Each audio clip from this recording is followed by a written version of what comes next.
শেষে তারেক রহমানের বিশেষ নির্দেশে গ্রেপ্তার করা হয় আসিফ নজরুলকে। সেনাবাহিনীর বিশেষ অভিযানে গ্রেফতার করা হয় তাকে। ভাঙচুর ও অগ্নিসংযোগের ঘটনায় ক্ষতিগ্রস্ত কার্যক্রম নিষিদ্ধ আওয়ামী লীগের কার্যালয় নতুন করে চালুর ঘোষণা দিয়েছেন প্রধানমন্ত্রী তারেক রহমানকে মার্কিন প্রেসিডেন্ট ডোনাল্ড ট্রাম্পের চিঠি, প্রতিরক্ষা ও বাণিজ্য ইস্যুতে নতুন চুক্তির প্রস্তাব, বিএনপির ঐতিহাসিক জয়ে শুভেচ্ছা জানিয়ে দিলেন বন্ধুত্বের বার্তা। অন্তর্বর্তীকালীন সরকারের প্রধান উপদেষ্টা ডক্টর ইউনূস শেখ হাসিনা সহ অন্যদের ফিরিয়ে এনে দ্রুত সাজা কার্যকর করতে হবে। আসিফ নজরুলকে গ্রেফতার করা হবে। আসিফ নজরুলকে ঠেকাইয়া কানের নিচে দুটা থাপ্পড় মাইরা জিজ্ঞাসা করে এই ভারতীয় কুত্তার বাচ্চা লীগের জন্য যথেষ্ট পরিসর তৈরি করে দেবেন রাজনৈতিক কার্যক্রমে ফিরে আসার সেই বার্তা দিতে তিনি সম্ভবত একেবারেই রামঢাক করতে চাইছেন না। চির প্রতিদ্বন্দ্বী হলেও রাজনীতিতে শেষ পর্যন্ত বিএনপি তারেক রহমান তারা নির্বাচিত হয়ে এলে আওয়ামী লীগের জন্য একটা প্রকৃত রাজনৈতিক পরিসর তারা আবারও তৈরি করবেন। 5 আগস্টের পর পুনর্গঠিত আন্তর্জাতিক অপরাধ ট্রাইব্যুনালে জুলাই হত্যাকাণ্ডের পাশাপাশি আওয়ামী লীগ সরকারের সময়ের গুম ও বিচার বহির্ভূত হত্যাকাণ্ডের মামলার বিচার কাজ শুরু হয়। জানিয়ে দিব এই মাত্র পাওয়া সর্বশেষ গুরুত্বপূর্ণ আপডেট খবর। দর্শক, এত সময় শুনছিলেন সংবাদ শিরোনাম, এবার থাকছে বিস্তারিত। তার আগে ছোট্ট একটা রিকোয়েস্ট করতে চাই, যারা এই ধরনের নিউজ চ্যানেল দেখতে ভালোবাসেন দেন আগে চ্যানেলটি সাবস্ক্রাইব করে বেল আইকনটি অল করে দিবেন। তাহলে কথা লম্বা না করে চলুন ভিডিওটি শেষ পর্যন্ত দেখতে থাকি। এই জাতীয় নিরাপত্তা উপদেষ্টাকেই যে তারেক রহমান তার সরকারেও রেখেছেন, সেটা যে তার সঙ্গে এই সেনা প্রধানের একটা দূরত্ব বাড়াবে সেটাও তারেক রহমান বোঝেন, কিংবা তারেক রহমান হয়তো এই বার্তাটাই দিতে চেয়েছেন যে এই সেনা প্রধান যেমন তাকে মাসের পর মাস ভুগিয়েছেন, বাংলাদেশে ফেরত আসার গ্রিন সিগন্যাল দেন নাই, বিএনপি নেতৃবৃন্দের সঙ্গে সাক্ষাতে গড়িমসি করেছেন, বিএনপিকে রাজনৈতিকভাবে বেকায়দায় ফেলেছেন, জামাতকে ক্ষমতায়িত করে, তাকেও এখন তিনি এক রকমের কোণঠাসা করে ছাড়বেন। বাংলাদেশের নবনির্বাচিত প্রধানমন্ত্রী তারেক রহমানের সঙ্গে গিয়ে 3 বাহিনী প্রধান সাক্ষাৎ করে এসেছেন। তারেক রহমান যখন দায়িত্ব নিচ্ছেন তখন এমন এক মহা তারকা সেনাপ্রধান বাংলাদেশের দায়িত্বে, যাকে গত 18 মাস ধরে ঘরে ঘরে প্রত্যেকে চেনেন, বাংলাদেশের অনেক রাজনীতিবিদের চেয়ে যার পরিচিতি বেশি এবং যার বিষয়ে বাংলাদেশের প্রায় প্রত্যেক নাগরিকের মতামত আছে। তারেক রহমান দায়িত্ব নিয়েছেন যখন, তখন সেনাপ্রধান পদে এমন একজন ব্যক্তি বসে আছেন যিনি শেখ হাসিনার আত্মীয় বলে সেনাপ্রধান নিযুক্ত হয়েছেন, এবং শেখ হাসিনার পতনের পরই যিনি কিনা বাংলাদেশের রাজনীতিতে সে সময়ে নিষিদ্ধ জামায়াতে ইসলামীকে একেবারে রাজনীতির কেন্দ্রে প্রতিষ্ঠা করতে মুখ্য ভূমিকা পালন করেছেন। মানে ওয়াকারুজ্জামান হচ্ছেন সেই ব্যক্তি, যে ব্যক্তি কিনা 2024-এর আগস্টে শেখ হাসিনার পতনের পর যখন ধারণা করা হয়েছিল যে খুব দ্রুত একটা নির্বাচন হবে এবং নির্বাচন হলেই সেখানে বিএনপি সরকার ক্ষমতায় আসবে, মানে সমীকরণটা এত সহজ ভাবা হয়েছিল যে একটা অন্তর্বর্তীকালীন নির্বাচনকালীন সরকার গঠিত হবে, তারা মূলত 3-4 মাসের মধ্যে একটা নির্বাচন দিয়ে দেবে, বিএনপি ক্ষমতায় আসবে। তখন ওয়াকারুজ্জামানের একেবারে নেতৃত্বে এবং অনেকের মতেই যোগ সাজসে এমন এক সরকার গঠিত হলো যেখানে আন্দোলনে অংশগ্রহণকারী তরুণেরা এসে মুখ্য ভূমিকা পালন করা শুরু করলেন, এবং তাদেরকেই প্রধান উপদেষ্টা ডক্টর ইউনূস পর্যন্ত তার নিয়োগকর্তা হিসেবে অভিহিত করে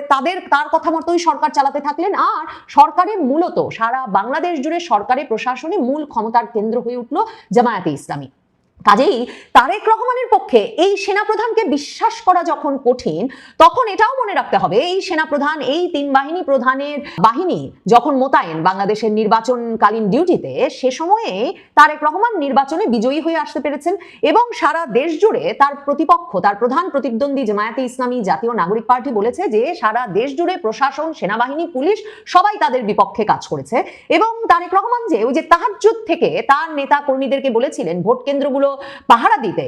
যখন আগের দিন সন্ধ্যাবেলা থেকেই দেশের বিভিন্ন জায়গা থেকে সিল মারার ভিডিও বের হতে থাকলো, ভোট কেন্দ্র দখল হয়ে যাওয়ার খবর বের হয়ে আসতে থাকলো, তখন শেষ পর্যন্ত এই ওয়াকার বাহিনী, এই সেনাবাহিনীর একেবারে খুবই মানে তাদের সক্রিয়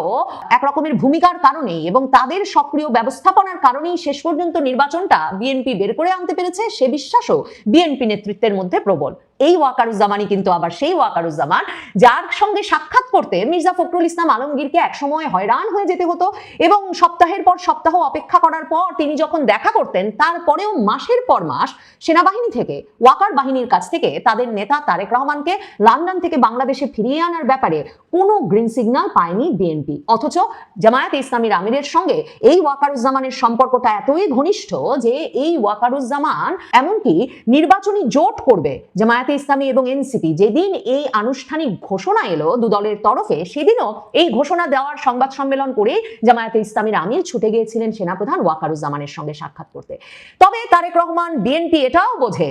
যে জামায়াতের অত্যন্ত প্রভাবশালী, জামায়াতের সাবেক আমির, জামায়াতের এক গুরুত্বপূর্ণ শীর্ষ নেতা গোলাম আজম পুত্র ব্রিগেডিয়ার জেনারেল আজমি 2024-এর আগস্টের পর থেকে সেনাবাহিনীর ভেতরে জামায়াতে ইসলামী সমর্থক অংশটিকে যেভাবে সংগঠিত করতে করতে চাইছিলেন, কিংবা বাইরে জামায়াতে ইসলামী, জাতীয় নাগরিক পার্টি, তাদের যে দাবি বা তাদের যে স্বপ্ন ছিল যে একটা মিলিশিয়া বাহিনীর মতো গড়ে তোলা, সারা বাংলাদেশ জুড়ে তরুণদেরকে অস্ত্র প্রশিক্ষণ দিয়ে সেনাবাহিনীর অংশ করা, ওয়াকার না হাসনাত এই স্লোগান তুলে ওয়াকারকে পদচ্যুত করে সেনাবাহিনীতে একটা জামায়াত সমর্থক অংশকে নেতৃত্বে নিয়ে আসা, একটা বিপ্লবী সেনাবাহিনী প্রতিষ্ঠা করা, বিপ্লবী সরকারের অংশ হিসেবে, সেগুলো ঠেকিয়ে দিতে ওয়াকারুজ্জামান যে বড় ধরনের ভূমিকা পালন করেছেন, রাষ্ট্রপতি শাহাবুদ্দিন চুপ্পুকে তার পদে ধরে রাখতে, সংবিধানটা বাঁচিয়ে রাখতে এবং নিজের পদ বাঁচাতে সেনাপ্রধান হিসেবে, সেটাই যে শেষ পর্যন্ত বাংলাদেশকে একটা সংসদ নির্বাচনের দিকে নিয়ে যেতে পেরেছে, তারেক রহমান আবার সেটাও বোঝেন। কাজেই এই ওয়াকার বাহিনী, এই ওয়াকারুজ্জামানের সঙ্গে বিশ্বস্ততার সম্পর্ক হওয়া, কিংবা এই বিমান বাহিনী প্রধান হাসান মাহমুদ খানের সঙ্গে, যিনি কিনা শেখ হাসিনার সঙ্গে তার বিশ্বস্ততম বিমান বাহিনী প্রধান হিসেবে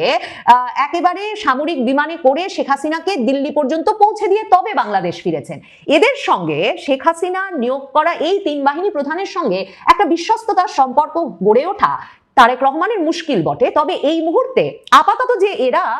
জামায়াতে ইসলামীর নিয়ন্ত্রণ মুক্ত রেখে সেনাবাহিনীকে একটা নির্বাচন বের করে এনে তাকে ক্ষমতায় বসানোর পুরো ব্যবস্থাটা করে দিয়েছেন, সে কারণে এদের প্রতি একটা কৃতজ্ঞতাও আছে। কিন্তু তারেক রহমান যে ওয়াকার বাহিনীকে, তারেক রহমান যে ওয়াকারুজ্জামানকে একটা নিয়ন্ত্রণের মধ্যে রাখতে চান, তার খুশি অখুশি নিয়ে ঠিক ডক্টর ইউনূসের মতোই তিনিও বিশেষ পাত্তা দিতে চান না,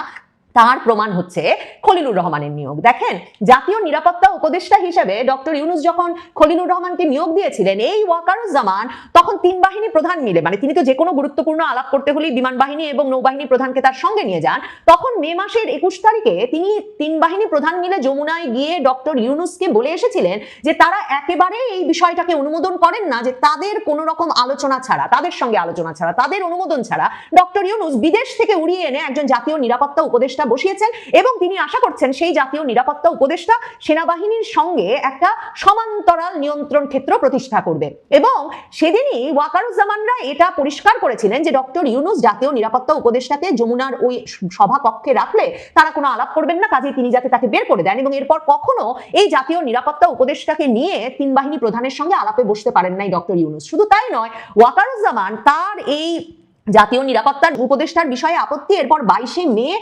সেনা কর্মকর্তাদের সঙ্গে দরবারে পরিষ্কারভাবে বলেন, একদিকে বলেন এই জাতীয় নিরাপত্তা উপদেষ্টাকে যে আরাকানে করিডর দিতে আনা হয়েছে, নো ব্লাডি করিডর, সেনাবাহিনী সেটা কিছুতেই অনুমোদন করবে না, এবং তিনি বলেন এসব বিদেশি নাগরিককে সেনাবাহিনী এবং 3 বাহিনী কোনোভাবেই অনুমোদন করে না। সেনা কর্মকর্তাদের সামনে এমন ঘোষণা জাতীয় নিরাপত্তা উপদেষ্টা সম্পর্কে দেওয়ার পর ওয়াকারুজ্জামান আরো কঠিন বার্তা দিতে, ইউনূসের জাতীয় নিরাপত্তা উপদেষ্টা যাতে কখনো বাংলাদেশের সেনানিবাস ভেতর ঢুকতে না পারেন, সেজন্য তাকে এক পার্সন নন গ্রাটা, মানে এক রকমের তাকে কোনো সময় সেনাবাহিনীর সংরক্ষিত এলাকায় ঢুকতে দেওয়া হবে না, সে ব্যবস্থাও করে রেখেছেন। ভাবুন তাহলে, এহেন ব্যক্তিকে তারেক রহমান যখন পররাষ্ট্রমন্ত্রী নিয়োগ করেছেন, সেটা তার দলের ভেতর যেমন বিস্ময় তৈরি করেছে, কারণ তখন সালাউদ্দিন আহমেদ, রুহুল কবির রিজভী আহমেদ সহ ব্যক্তিবর্গ জনসমাবেশ থেকে শুরু করে সংবাদ মাধ্যমের সামনে সভা করে রীতিমতো বলছিলেন যে কোনো আক্কেল জ্ঞান থাকলে সেনাবাহিনী সহ সশস্ত্র বাহিনী জাতীয় নিরাপত্তা উপদেষ্টা নামের এই বিদেশি লোকের কাছে সকল প্রতিবেদন দেবে এবং রাষ্ট্রীয় গুরুত্বপূর্ণ তথ্য তুলে দেবে, এমন একটা ব্যবস্থা ইউনূস করতেই পারতেন না। এবং বিএনপি তো তখন সংস্থাগুলোর সঙ্গে, মানে এই 3 বাহিনীর সঙ্গে রাজনৈতিক দলগুলোর দূরত্ব সৃষ্টির অভিযোগে রীতিমতো পদত্যাগ দাবি করেছিল এই জাতীয় নিরাপত্তা উপদেষ্টার। কাজেই এই জাতীয় নিরাপত্তা উপদেষ্টাকেই যে তারেক রহমান তার সরকারেও রেখেছেন, সেটা যে তার সঙ্গে এই সেনাপ্রধানের একটা দূরত্ব বাড়াবে, সেটাও তারেক রহমান বোঝেন, কিংবা তারেক রহমান হয়তো এই বার্তাটাই দিতে চেয়েছেন যে এই সেনাপ্রধান যেমন তাকে মাসের পর মাস ভুগিয়েছেন, বাংলাদেশে ফেরত আসার গ্রিন সিগন্যাল দেন নাই, বিএনপি নেতৃবৃন্দের সঙ্গে সাক্ষাতে গড়িমসি করেছেন, বিএনপিকে রাজনৈতিকভাবে বেকায়দায় ফেলেছেন জামাতকে ক্ষমতায়িত করে, তাকেও এখন তিনি এক রকমের কোণঠাসা করে ছাড়বেন। ওয়াকার বাহিনীর ভেতর, সেনাবাহিনীর ভেতর এসব নিয়েই একটা বড় ধরনের অনিশ্চয়তা চলছে বিএনপি সরকার ক্ষমতায় আসবার পর থেকেই। ওয়াকারুজ্জামান কি থাকতে পারবেন? কারণ খলিলুর রহমান, ডক্টর ইউনূস তারা সেই 2025-এর ফেব্রুয়ারি মার্চ যখন হাসনাত আব্দুল্লাহরা বেরিয়ে এসে ফেসবুকে স্ট্যাটাস দিয়ে বললেন সেনাপ্রধান ওয়াকারুজ্জামান আওয়ামী লীগকে পুনর্বাসন করতে চান ভারতের প্রেসক্রিপশনে, তখন থেকে সেনাপ্রধান পরিবর্তনের চেষ্টা করে আসছেন। তাদের পছন্দ ছিল লেফটেন্যান্ট জেনারেল কামরুল হাসান, যিনি প্রধান উপদেষ্টার দপ্তরের সশস্ত্র বাহিনী বিভাগের পিএসও হিসেবে কাজ করছেন। কাজেই এই সব মিলিয়ে ওয়াকারুজ্জামান জানেন যে সেই 2027 পর্যন্ত তার যে পদ, সেনাপ্রধান পদে তার যে থাকার কথা, সেটা কতটা টালমাটাল অবস্থায় আছে এখন। কাজেই নতুন সরকার হয়তো এই তিন বাহিনী প্রধানকে, বিশেষ করে সেনাপ্রধান ওয়াকারুজ্জামানকে কোনো একটা সেফ এক্সিট দেবে, মানে তাকে হয়তো একটা সম্মানজনকভাবে কোথাও যাওয়ার ব্যবস্থা করে দেবে। যেমন আওয়ামী লীগ সরকার 2008 সালে ক্ষমতায় আসবার পর মুইনুল আহমেদ সহ সেনা কর্মকর্তাদের, উচ্চপদস্থ সেনা কর্মকর্তাদের জন্য ব্যবস্থা করে দিয়েছিলেন দেশ ছেড়ে নিরাপদে চলে যাওয়ার, পুরো 1-11 সরকার পরিচালনায় নানা কাণ্ডকীর্তিতে যুক্ত হয়ে পড়ার কারণে। কাজেই তারেক রহমানের সঙ্গে আসলে ওয়াকারুজ্জামানের এরকম নানা আলাপি আছে। এরপর ব্যারাকে কবে ফিরবেন? ওয়াকারুজ্জামান সংবাদ মাধ্যমকে জানিয়েছেন যে তারা ব্যারাকে ফিরবেন যখন নতুন নির্বাচিত সরকার তাদেরকে সেই নির্দেশনা দেবেন। তবে পুলিশ পুরোপুরি সক্ষম হয়ে ওঠার আগ পর্যন্ত সেনাবাহিনীর একটা অংশ রাজপথেই থাকবে, মানে ডিউটিতেই থাকবে। তার মানে একটা লম্বা সময় তারেক রহমান সরকারও কিন্তু সেনাবাহিনীকে বেসামরিক ডিউটিতে বা আইন শৃঙ্খলা রক্ষার কাজে নিয়োজিত রাখার কথা ভাবছে, সেটা পরিষ্কার। তারেক রহমান প্রথম ভাষণে বলেছেন জুয়া এবং মাদক নিয়ন্ত্রণ করা গুরুত্বপূর্ণ, আইন শৃঙ্খলা পরিস্থিতি রক্ষায় সেটা তারা মনে করছেন। এই রকম নির্দিষ্ট কথা বলেছেন মানে যৌথ বাহিনীর অভিযান হবে। কে বলতে পারে এই বৈষম্য বিরোধী ছাত্র আন্দোলন, জাতীয় নাগরিক পার্টি, মগবাজ যে নেতা কর্মীরা তৈরি হয়েছেন, যারা প্রশাসনে পুলিশে সর্বত্র নিজেদের মতো করে চালানোর চেষ্টা করছেন, মানে এই যে থানায় গিয়ে পায়ের উপর পা তুলে ঘন্টার পর ঘন্টা বসে থাকছেন, কাকে গ্রেফতার করতে হবে, কাকে জামিন দিতে হবে, এসব ঠিক করছেন, এগুলোকে নিয়ন্ত্রণে আনতে তারেক রহমান সম্ভবত সেনাবাহিনীকে এই সময়ে ব্যবহার করতে চাইবেন জুয়া এবং মাদক নিয়ন্ত্রণে আনার নামে কোনো যৌথ অভিযান পরিচালনা করে। আর এছাড়া যাকে সেনাবাহিনীর ভেতরে সেনাপ্রধানের পরে সবচেয়ে গুরুত্বপূর্ণ পদ বলে মনে করা হয়, চিফ অফ জেনারেল স্টাফ, সেই সিজিএস পদটিতে সেনাপ্রধান ওয়াকারুজ্জামান খলিলুর রহমান আর ডক্টর ইউনূসের চাপে কোনো পরিবর্তন আনতে রাজি হচ্ছেন না বলে এই পদটি সেই 17ই জানুয়ারি থেকে খালি আছে। ওয়াকারুজ্জামানের উপর সর্বশেষ চাপ এসেছিল